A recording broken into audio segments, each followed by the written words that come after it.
पिछले वीडियो में आपको हम डिस्कस कर दिया था factor affecting solidity of solid in liquid, ठीक है ना।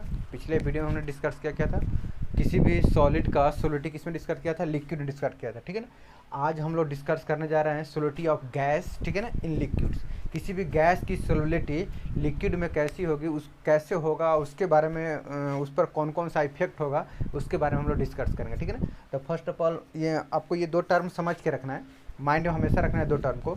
एक हमने सोलिडिटी पढ़ा था, सोलिडिटी ऑफ कौन सा, लिक्विड। इनकी सोलिडिटी ऑफ कौन सा, सॉलिड, सॉलिड इन लिक्विड, जिसका फैक्टर इफेक्ट हमने समझाया था, जो कौन कौन उसको इफेक्ट करता है, इसके बारे में हमने डिस्कस कर दिया था आपको, ठीक है ना। अब जो हम लोग पढ़ेंगे solidity of gas, not solid, solidity of gas in liquid, solidity of gas in liquid. अब हम लोग को पढ़ना है सोलिडिटी ऑफ कौन सा, सोलिडिटी ऑफ गैस। अब किस में हम लोग डिजॉल्व कर रहे हैं उसको, लिक्विड में, ठीक है ना। तो कल उसके बारे में हमने डिस्कस थोड़ा कर दिया था, ठीक है ना, जो पिछले था कि solidity of gas in liquid. अब solidity of gas in liquid, अगर सोलिडिटी होती है किसी भी गैस की, अगर सोलिडिटी होती है, हमने कल आपको समझाया था, जैसे ऑक्सीजन को हम डिजॉल्व करेंगे वाटर में, ठीक है ना। अगर ऑक्सीजन को वाटर में डिजॉल्व कर रहे हैं, यानी सोलिडिटी ऑफ गैस इन किस में, लिक्विड, ठीक है ना। और आपने आपको हमने एक पेप्सी का एग्जाम्पल दिया था, कोका कोला, जिसमें कार्बन डाइऑक्साइड गैस को डिजॉल्व करके यानी घुला कर रखा हुआ रहता है ऑन हाई प्रेशर, प्रेशर ज़्यादा देकर उसको घुलाया हुआ रहता है, ठीक है ना। तो कुछ इफेक्ट होता है गैस की सोलिडिटी पर, प्रेशर का सबसे ज़्यादा इफेक्ट होता है। और प्रेशर अगर ज़्यादा होता है, प्रेशर को अगर हम बढ़ाते हैं, तो प्रेशर बढ़ाने के बाद किसी भी गैस की सोलिडिटी जो होता है लिक्विड में जनरली इंक्रीज कर जाता है, ठीक है ना। तो उसी के बारे में कुछ हम लोग डिस्कस करेंगे, ठीक है ना। सोलिडिटी ऑफ कौन सा, गैस इन लिक्विड, कौन सा टॉपिक हम लोग पढ़ रहे हैं, कल थोड़ा सा पढ़ा था इस पर, solidity of gas in liquid. तो आज हम लोग को पढ़ना है factor affecting the solidity of gas and liquid. कौन ऐसा फैक्टर है, कौन कौन ऐसा फैक्टर है या मानक है जो कि किसी गैस की सोलिडिटी को इफेक्ट करता है, यानी प्रभावित करता है, ठीक है ना। जिसमें फर्स्ट में हमने अपने हेडिंग दिया है the nature of gas, the nature of gas and the nature of solvent. दोनों पर इफेक्ट करता है, दोनों पर डिपेंड्स करता है, गैस के नेचर पर और सॉल्वेंट के नेचर पर भी डिपेंड्स करता है किसी भी गैस की सोलिडिटी। डिफरेंट डिफरेंट गैस की सोलिडिटी डिफरेंट डिफरेंट सॉल्वेंट में अलग अलग होती है, ठीक है ना। डिफरेंट डिफरेंट गैस की सोलिडिटी डिफरेंट डिफरेंट सॉल्वेंट में क्या होता है, अलग होता है। एक गैस है ऑक्सीजन, उसकी वाटर में सोलिडिटी अलग होगी, और उसी को वाटर के छोड़कर H2O2 में अगर डालते हैं, उसमें हाइड्रोजन पेरोक्साइड, अगर H2O2 में भी अगर डालते हैं तो उसमें उसकी सोलिडिटी अलग हो जाएगी, अल्कोहल में सोलिडिटी अलग हो जाएगी, और गैस एक ही है, यानी डिफरेंट सॉल्वेंट में गैस की सोलिडिटी डिफरेंट होती है।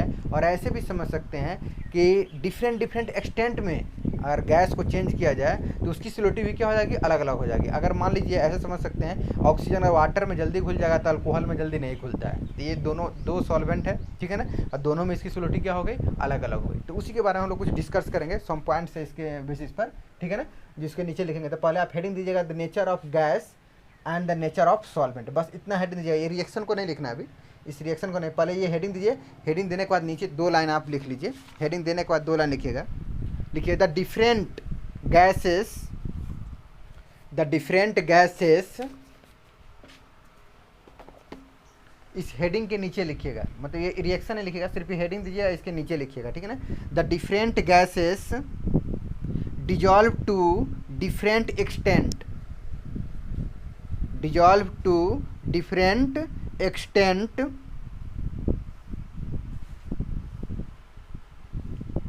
even in the same solvent, even even in the same solvent,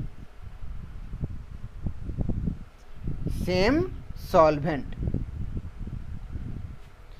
यानी एक ही सॉल्वेंट में डिफरेंट डिफरेंट गैस का सोलिडिटी जो होता है अलग अलग होता है। एक ही सॉल्वेंट में अगर ऑक्सीजन को डिजॉल्व करते हैं वाटर में तो उसकी सोलिडिटी अलग होगी, और नाइट्रोजन को ही वाटर में डिजॉल्व करते हैं तो उसकी सोलिडिटी अलग होगी। यानी कोई भी गैस एक मतलब एक ही सॉल्वेंट है, कौन सा, वाटर, वाटर एक ही सॉल्वेंट है, और डिफरेंट डिफरेंट गैस को अगर उसमें डिजॉल्व करते हैं तो सबकी सोलिडिटी क्या होती है, अलग अलग होती है, ठीक है ना। फिर नीचे आप स्टार देके लिखिएगा, नीचे स्टार देके लिखिए,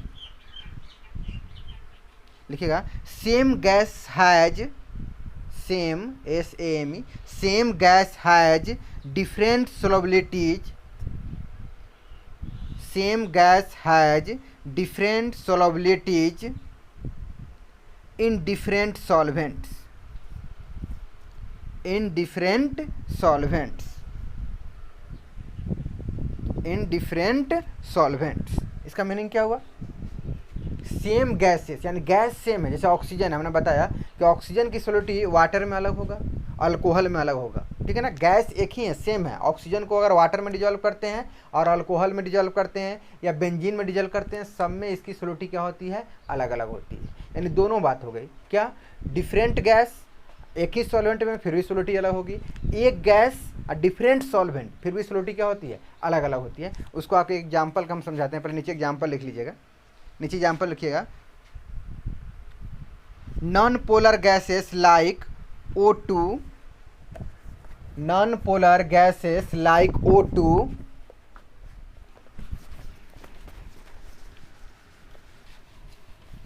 like O2, N2, etc are very less soluble, etc are very less soluble in water, whereas, उसी में आगे लिखिएगा, whereas gases like HCl कामा देखे लिखिएगा, SO2, NH3, CO2,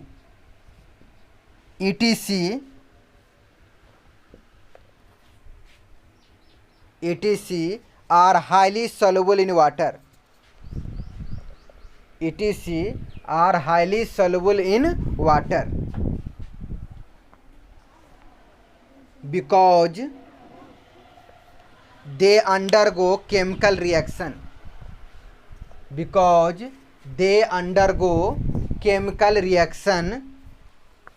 with water molecules, chemical reaction with water molecules,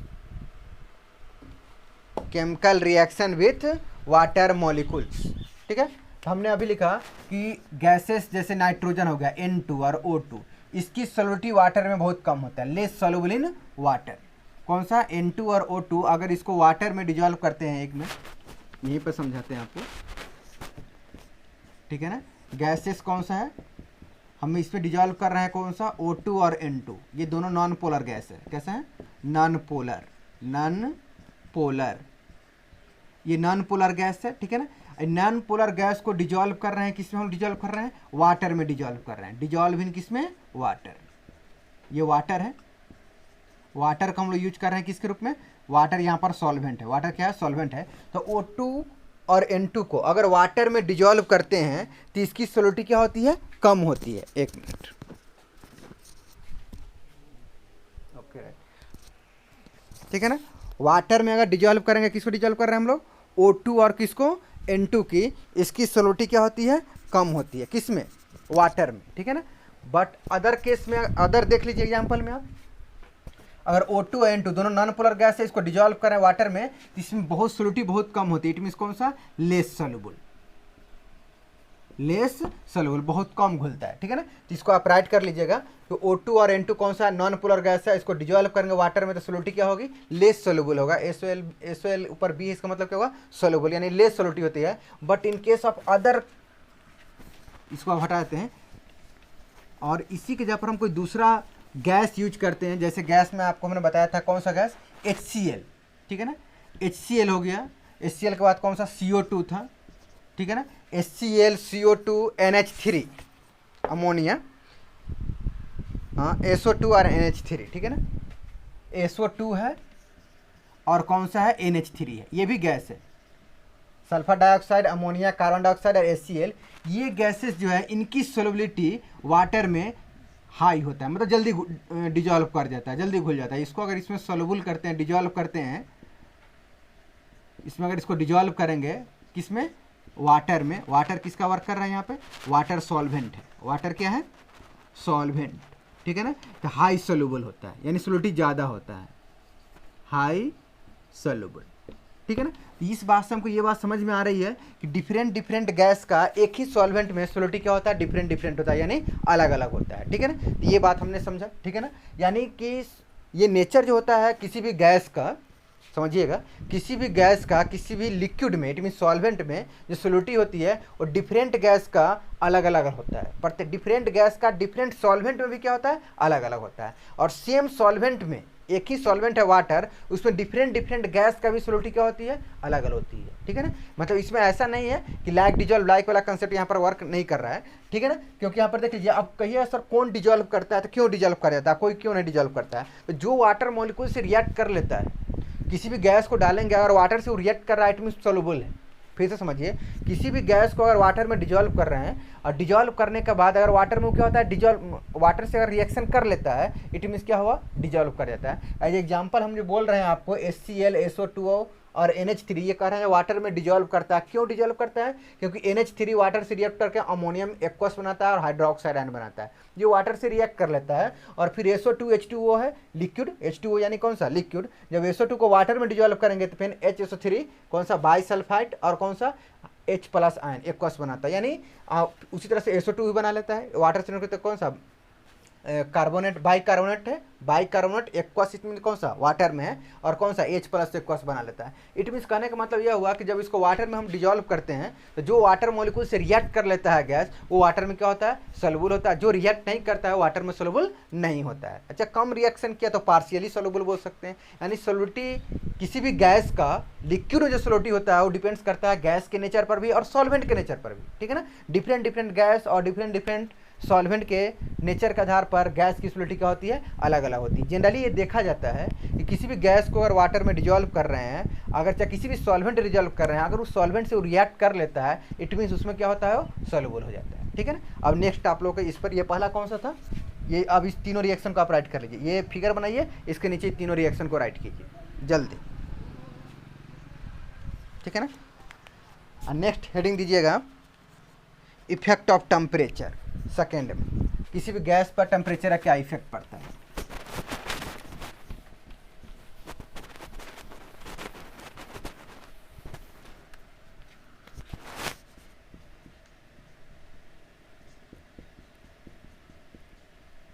effect of temperature,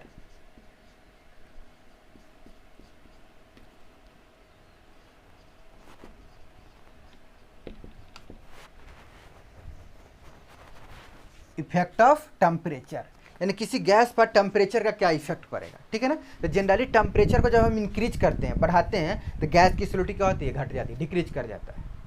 फिर से समझिए, अगर हम सोलिडिटी बढ़ाते हैं तो टेम्परेचर क्या करता है, टेम्परेचर बढ़ाने से किसी भी गैस की सोलिडिटी जनरली क्या होता है, लिक्विड में डिक्रीज कर जाता है। उसका काइनेटिक गैस, जैसे टेम्परेचर बढ़ाते हैं किसी का लिक्विड का, या बोल सकते हैं सॉल्वेंट का, और टेम्परेचर राइज करते हैं तो उसका मॉलिक्यूल का काइनेटिक एनर्जी क्या करता है, इंक्रीज करता है। Due to this increase in kinetic energy उसका मूवमेंट बढ़ जाता है, जिसके कारण ऐसा हो जाता है कि किसी भी गैस को उसमें डिजॉल्व करता है तो उसमें वो एडजस्ट नहीं कर पाता, यानी गैस की सोलिडिटी क्या होती है, घट जाती है, ठीक है ना। तो नीचे, इसके नीचे राइट कीजिएगा, इफेक्ट ऑफ टेम्परेचर के नीचे में लिख लीजिएगा, the solidity of most of the gases, the solubility of most of the gases in water diminish, मतलब घट जाना, diminish, DIMINISH, diminish with the rise in temperature, diminish with the rise in temperature, यानी temperature का rise करने के साथ साथ solidity क्या होता है, डिमिनिश कर जाता है, इट मीन्स घट जाता है। जैसे आप एग्जाम्पल में समझ सकते हैं, नीचे एग्जाम्पल देके लिखिएगा, दे दिए एग्जाम्पल, नीचे लिखिए एग्जाम्पल देके, ठीक है ना। The amount of O2 dissolve, O2 यानी oxygen, the amount of O2 dissolve in water at 298 kelvin के, कैपिटल के, इज अबाउट 1/2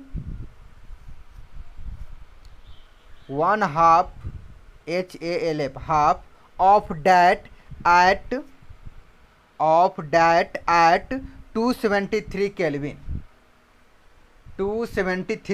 Kelvin, यानी ऑक्सीजन की सोलिडिटी अब देख लीजिए, ठीक है ना। मान लीजिए ऑक्सीजन को और वाटर में हम डिजॉल्व कर रहे हैं, ठीक है ना, ये रहा वाटर, यहाँ पर दोनों जगह डिजॉल्व कर रहे हैं, ठीक है ना। यहाँ पर भी ऑक्सीजन O2 को डाल रहे हैं, ठीक है ना।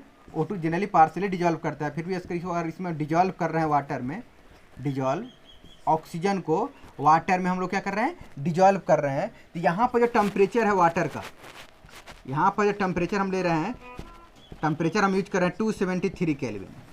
ओके, ये सॉल्वेंट कौन सा है, यहाँ पर हम सॉल्वेंट के रूप में वाटर को यूज कर रहे हैं। एंड सेकेंड केस जो है, यहाँ पर हम फिर O2 को डिजॉल्व कर रहे हैं, किसको इसमें डाल रहे हैं, O2 को इसमें हमने डिजॉल्व किया, ठीक है ना।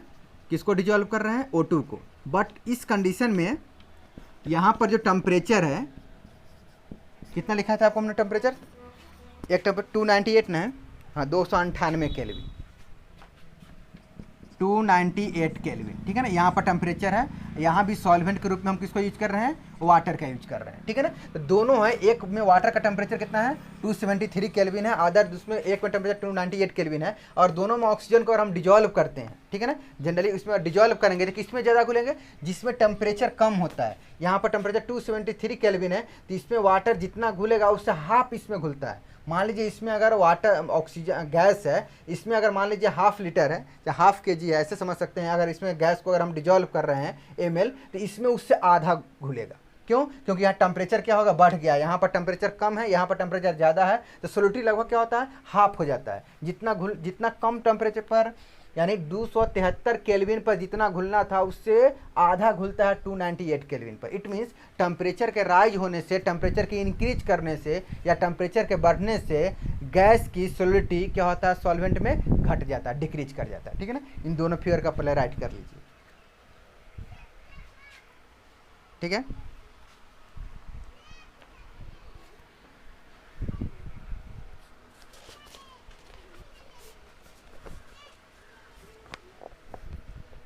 और डिफरेंट सोलिडिटी पर अलग अलग होता है, नीचे स्टार देके लिखिएगा, इसको आप लिख लिए होइएगा। ये भी इसी टॉपिक में है, इफेक्ट ऑफ इसमें टेम्परेचर में ही है।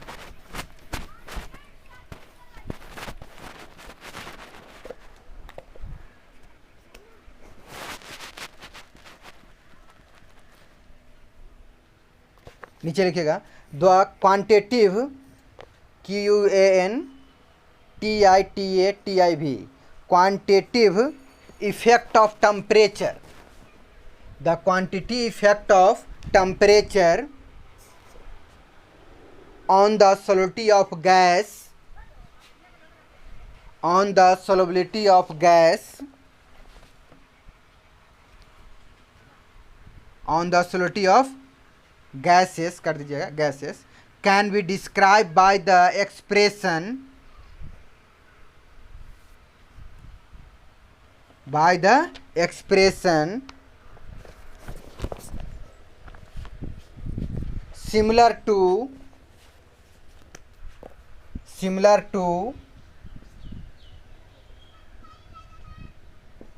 Kaplan's equation,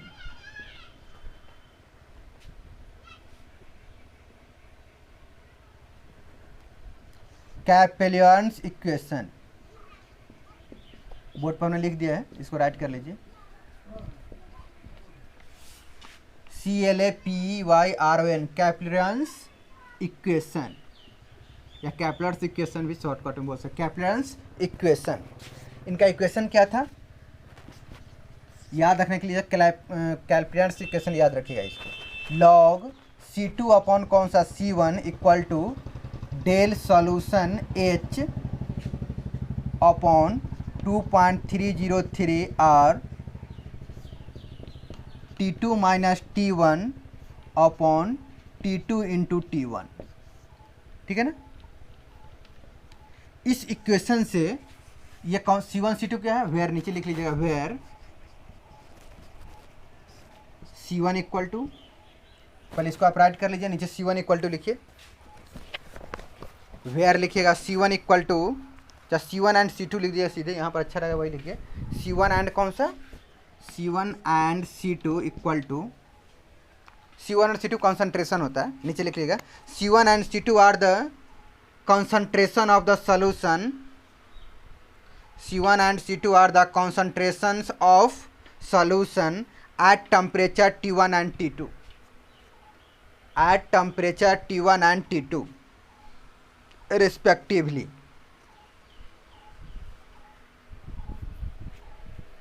ठीक है ना। और ये जो है यहाँ पर डेल सॉल्यूशन H, इसको हमने बताया था इंथैल्पी ऑफ सॉल्यूशन होता है, चाहे enthalpy of dilution of solution. तो del solution H equal to लिखिएगा enthalpy of dilution of the gas, enthalpy of dilution of the gas, यानी जिस समय डाइल्यूशन करते हैं उस समय enthalpy of dilution of the gas.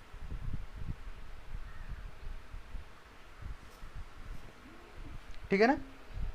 तो कुछ सॉल्वेंट के लिए, ऑर्गेनिक सॉल्वेंट कहीं कहीं कुछ ऑर्गेनिक, मतलब ये जो होता है इक्वेशन, ये रिलेशन एक्सपेक्ट कर रहा है, रिलेशन बता रहा है डिफरेंट डिफरेंट टेम्परेचर चेंज करेगा और कॉन्सेंट्रेशन भी क्या करेगा, चेंज करेगा।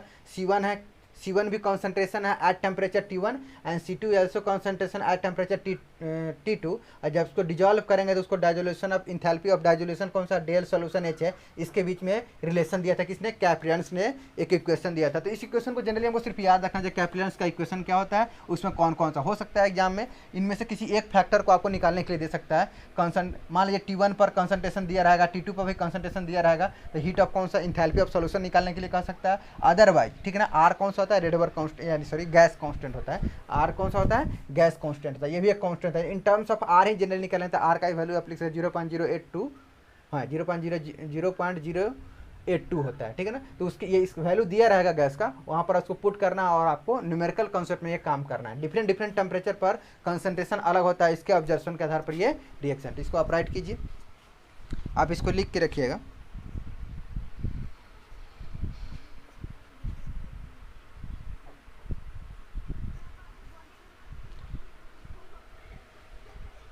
अब इफेक्ट ऑफ प्रेशर, तीसरा आप हेडिंग दीजिएगा इफेक्ट ऑफ प्रेशर, इसको लिख लीजिएगा। सिर्फ इस इक्वेशन को याद रखना है, ठीक है ना, उसको सिर्फ याद रखना है। और प्रेशर का क्या इफेक्ट पड़ता है, ये थर्ड होगा, it means effect of pressure. Pressure पर किसी भी गैस की सोलिडिटी का क्या असर पड़ता है, ठीक है ना, इफेक्ट ऑफ प्रेशर। तो जनरली प्रेशर बढ़ाने से गैस की सोलिडिटी लिक्विड में क्या करता है, इंक्रीज करता है। जैसे हमने कोका कोला में बताया था कि उसमें कार्बन डाइऑक्साइड गैस को क्या किया गया है, प्रेशर देकर उसको डिजोल्व किया गया है। जैसे ही प्रेशर को हम रिलीज करते हैं वहाँ से गैस क्या होता है, बाहर निकल जाता है। ठीक है ना। इट मीन्स जब प्रेशर हम इंक्रीज करेंगे तो किसी भी गैस की सोलिबिलिटी सॉल्वेंट में ज़्यादा होगा, यानी किसी गैस को जल्दी घुला सकते हैं प्रेशर को इंक्रीज करके। ठीक है ना। तो नीचे लिख लीजिएगा एक लाइन जनरली, ठीक है ना, increase the pressure of gas, increase the pressure of gas,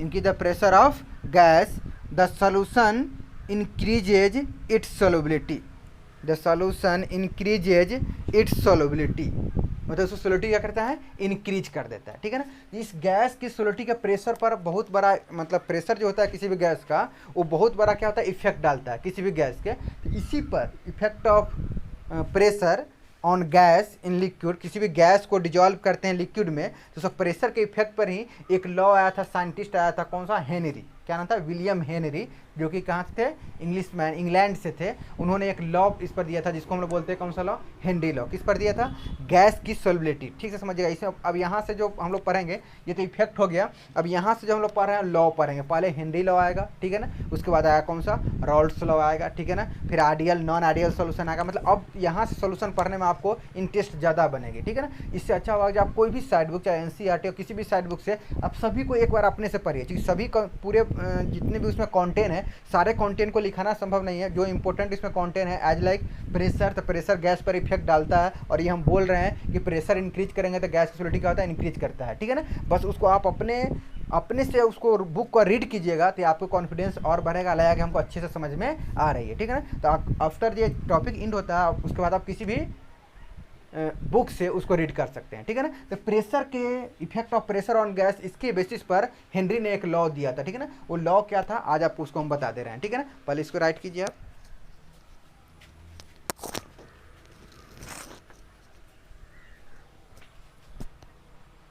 Henry law, ये रहा आपके सामने।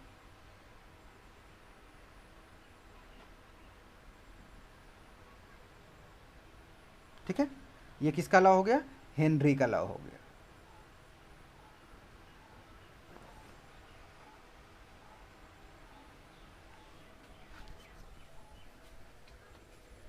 ठीक है, हेनरी लॉ ने किस पर दिया था, गैस की सोलिडिटी पर दिया था, हमेशा याद रखना है। हेनरी लॉ किसके लिए एप्लीकेबल है, solidity of gas in liquid. फिर से समझिए, हेनरी लॉ किसके लिए एप्लीकेबल होता है, solidity of gas in liquid के लिए एप्लीकेबल है। क्या करा इन 1805 1805 में an English chemist William Henry, किसने दिया था ये, इंग्लिश केमिस्ट थे विलियम हेनरी, ठीक है ना, इंग्लैंड से बिलोंग करते हैं। नाम पूरा क्या है, विलियम हेनरी है, जनरली हम लोग बोलेंगे हेनरी, ठीक है ना। हेनरी लॉ ये बहुत इंपॉर्टेंट है, हेनरी लॉ आप इसको बीबीआई में लिख सकते हैं, रॉल्स में बहुत 2 मार्क्स में पूछता है, व्हाट इज मतलब write down Henry law, what is Henry law. Henry law से क्वेश्चन जनरली आता ही है, ठीक है ना। William Henry gave an important generalization called Henry law, ठीक है ना, on the basis of series of observation about the quantitative effect of pressure on the solidity of gas. किस पर इन्होंने दिया है अपने observation, pressure on the solubility of gas, effect of pressure. आपने बताया था ना कि किसी भी गैस की सोलिडिटी पर प्रेशर का क्या इफेक्ट होता है, उस पर उन्होंने क्या दिया था, एक लॉ दिया था। किसने दिया था, हेनरी ने। बहुत सारा ऑब्जर्वेशन किया था उन्होंने, बहुत सारे ऑब्जर्वेशन के बाद उन्होंने एक निष्कर्ष निकाला, एक ऑब्जर्वेशन दिया। किसके बारे में ऑब्जर्वेशन दिया, कि effect of pressure on the solidity of gas, ठीक है ना। क्या था इनका लॉ, ठीक है ना, जिसको हम मिटाते हैं, आप नीचे लॉ लिखिएगा, इसको आप राइट कर लीजिएगा, ठीक है ना। हेनरी लॉ में आप सिंपली पहले क्या लिखिएगा, लॉ, नीचे राइट कीजिए, लॉ में क्या था हेनरी का लॉ, ठीक है, लिखिएगा। द लॉ स्टेट दैट, इसके नीचे लिखिएगा, the law state that the solubility of A gas, the solubility of A gas at a given temperature, solidity of a gas at a given temperature is directly proportional to PROPORTIONAL, directly proportional to the pressure, directly proportional to the pressure at which it is dissolved, pressure at which it is dissolved, pressure at which it dissolved।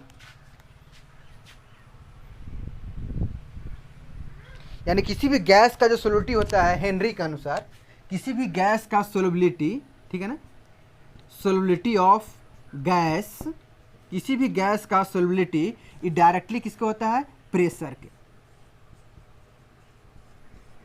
या बोल सकते हैं यही, यानी generally जो हमने अभी definition लिखा है उसके अनुसार, ठीक है ना।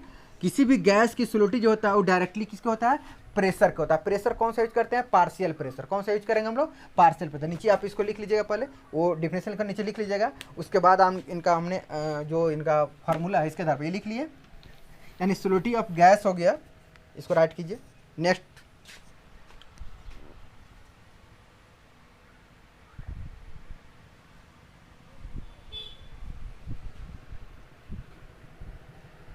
नीचे लिखिएगा, ये लिख लिया, नीचे लिखिएगा, if we take mole fraction of gas, if we take WE, we take mole fraction of gas, mole fraction of gas, bracket में लिख लीजिएगा XB। एक्स का मतलब क्या होता है, मोल फ्रैक्शन है, बी के मतलब गैस, यानी गैस बी किसको डिनोट करता है, सॉल्यूट को, यानी सॉल्यूट का वर्क कौन कर रहा है यहाँ पर, गैस। XB का मतलब क्या हुआ, मोल फ्रैक्शन ऑफ गैसियस सॉल्यूट, या बोल सकते हैं मोल फ्रैक्शन ऑफ कौन सा, गैस, ठीक है ना। तो क्या लिखे आप, कहाँ तक लिखे, if we take mole fraction of gas XB, इसको ब्रैकेट में XB को लिखिएगा, at a given temperature, at a given temperature as a measure, MEASURE, measure of its solubility, measure of its solubility, and P is the, small p लिखिएगा, and P is the, small p है, and P is the partial pressure of the gas, P is the partial pressure of the gas in equilibrium, equilibrium,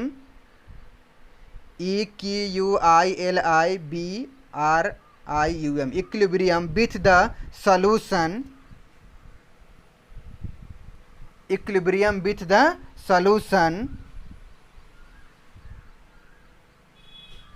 solution, comma, then according to Henry law,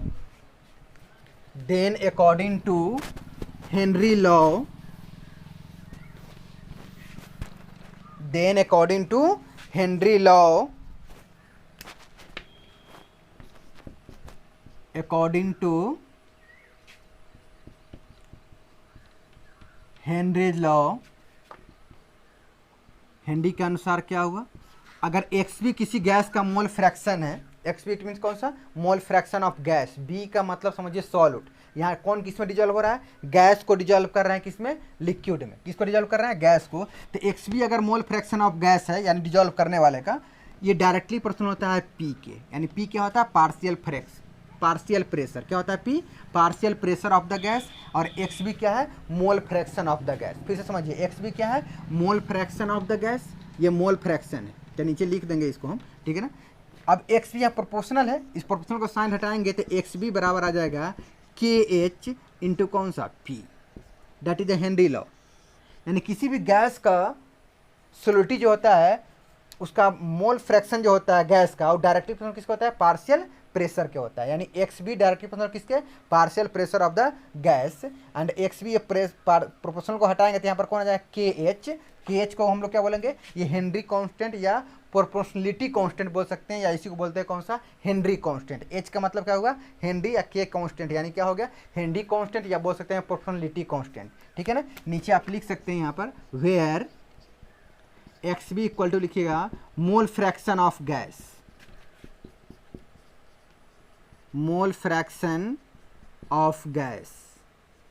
okay, and P equal to लिखिएगा partial pressure of the gas, लिख दीजिए यहाँ पर, लिखिए P equal to partial pressure of the gas,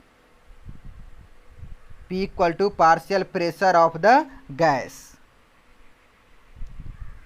okay. KH equal to लिखिएगा, KH यहाँ पर नीचे लिखिएगा, यहाँ पर KH equal to proportionality constant, PROPORTIONALITY,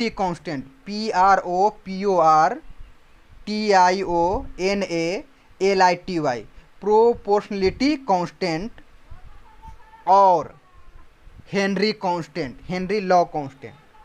और Henry law constant,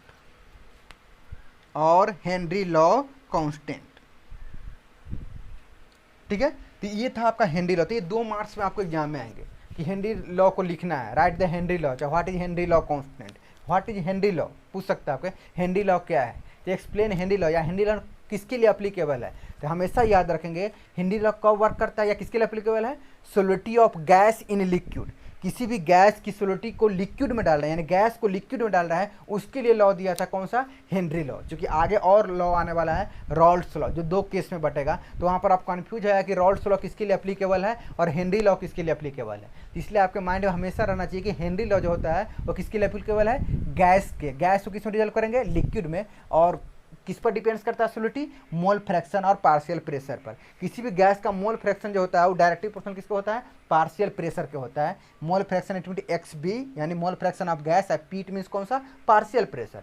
if we remove कौन सा, personality constant, then we use KH that is Henry law constant. KH को क्या बोलते हैं, हेनरी लॉ कांस्टेंट। KH बहुत इंपॉर्टेंट टर्म है, ये प्रत्येक गैस के लिए हेनरी लॉ कांस्टेंट का वैल्यू क्या होता है, अलग अलग होता है, और प्रत्येक सॉल्वेंट के लिए भी हेनरी लॉ कांस्टेंट का वैल्यू क्या होता है, अलग अलग होता है, और अलग अलग टेम्परेचर पर भी इसका वैल्यू क्या करता है, चेंज करता है। बट इसको याद करना नहीं है, लेकिन अगले वीडियो में हम कुछ गैस के हेनरी कांस्टेंट का वैल्यू और इसका एप्लीकेशन, हेनरी कांस्टेंट का कहाँ यूज करते हैं, what is the application of Henry constant and their usages, अगले वीडियो में हम क्या करेंगे, आपको राइट कर देंगे, ठीक है। तो अभी सिर्फ इतना ही रखना है, माइंड में रखना है, ये इंपॉर्टेंट है, इसको तो हम कंप्लीट करना ही है कि हेनरी लॉ क्या है। तो हेनरी लॉ किसी भी गैस की सॉलिडिटी को लिक्विड के लिए, ठीक है ना, किसी भी गैस को और लिक्विड डिजॉल्व करता है, इसके लिए एक लॉ दिया था, किसने, हेनरी लॉ दिया था, यानी गैस की सॉलिडिटी के लिए, माइंड में याद रखना है इसमें, ठीक है ना। उसमें होता क्या है, तो किसी भी गैस का मोल फ्रैक्शन, माइंड में टाइप कर लीजिए, किसी भी गैस का मोल फ्रैक्शन इट मीन एक्स भी डायरेक्टली प्रोपोर्शनल किसका होता है, पार्शियल प्रेशर यानी पी के होता है। और प्रोपोर्शनल को हटाने के लिए कांस्टेंट लाते हैं, जिस कांस्टेंट को हम लोग हेनरी कांस्टेंट या प्रोपोर्शनलिटी कांस्टेंट कहते हैं, ठीक है ना। तो इतना आप याद रखिए, नेक्स्ट वीडियो में इस पर हम काम करेंगे। आप रेगुलर पढ़ाई करते रहिए, लंबा समय है, आप समय का मिस यूज नहीं करें, ठीक है ना। जो प्रॉब्लम होता है फिर से हम करें, जो प्रॉब्लम होता है, जो न्यूमेरिकल्स और देने हैं हमको, नॉर्मलिटी मोलिटी पे कुछ न्यूमेरिकल्स बनवाने हैं, ठीक है ना। तो ये आप जो क्वेश्चंस दिए हैं आपने बना लिए हैं और नहीं बना है तो आप पूछ लीजिए कि हाँ सर ये नहीं बना है, इसको फिर से बना कर, बहुत सारे पूछ रहे हैं। जैसे जैसे समय मिलेगा आपको सॉल्व को क्या करेंगे हम लोग फॉरवर्ड करते रहेंगे, ठीक है। इसको राइट कर लीजिए, फिर हम अगले वीडियो में मिलते हैं।